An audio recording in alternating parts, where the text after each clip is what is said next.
As part of the study of economics, or microeconomics to be more specific, economists use individual demand and supply diagrams to show the workings of how price is determined in particular markets. Now, on these diagrams, the demand line represents the behavior of buyers, and the supply line represents the reaction of sellers, and the market price is the agreement struck between these two groups at the equilibrium quantity.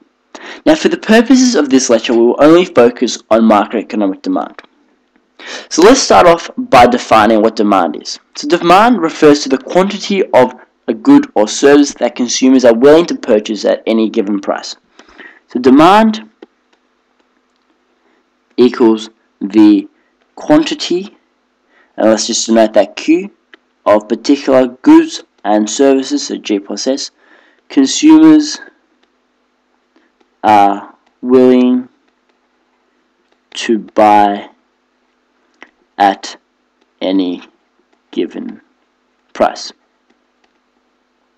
And the law of demand says that as price increases, the quantity demanded of any certain goods and service will decrease, and the inverse will be true. So as price decreases, the quantity of that good and service demanded will increase. So let's see how this works in terms of the wheat markets as a working example. So we map the demand curve using the y-axis as the price in dollar terms, and the x-axis as the quantity demanded in whatever units the product is selling for. So in terms of wheat, we use the units as thousands of kilos. Okay, so at point A we have a market price of $2 per kilo of wheat, and the corresponding quantity demanded is 12,000 kilos. So we do point A here. At point B we have $4 per kilo and 10,000 kilos demanded. So point B goes here. Point C we have $6 a kilo and only 8,000 kilos of wheat demanded.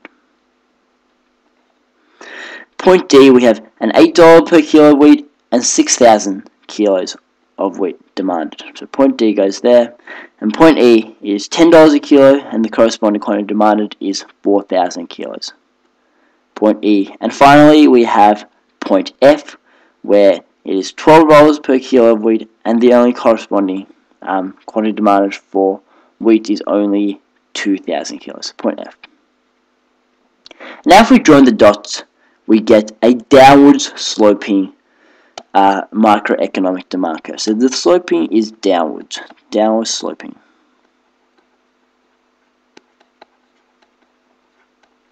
And what this means is, as the price increases, we can see that the quantity demanded slowly decreases.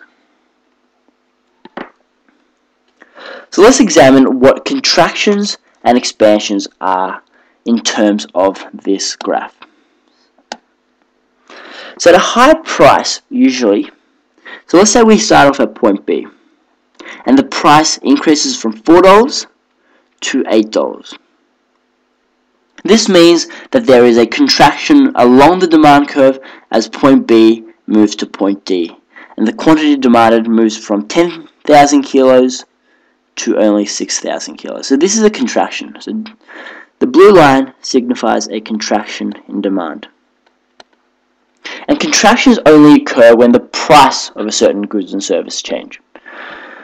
Alright, let's look at an expansion. So if we start off with point E here, and the price of the kilos of wheat decreases from $10 to $6 at point C, we can see that there is a movement along the demand curve to point C.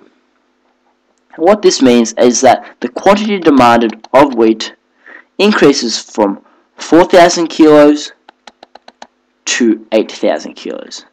And the pink line denotes an expansion of wheat, of the quantity demanded. And as you can see, there is an inverse relationship between price and quantity. And by that I mean, as the price increases, the quantity demanded will decrease. And similarly, if the price decreases, the quantity demanded will increase. And so that is the crux of macroeconomic demand.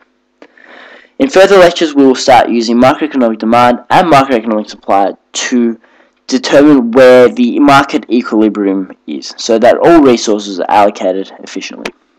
But for the moment, we must know that demand is defined as the quantity of goods and services consumers are willing to buy at any given price. And the law of demand suggests that as price increases, the quantity of that certain good or service decreases, if that is assuming that consumers are rational. And similarly, if the price of a good and service decreases, then the quantity demanded of that good or service will increase. And this is shown by this graph here.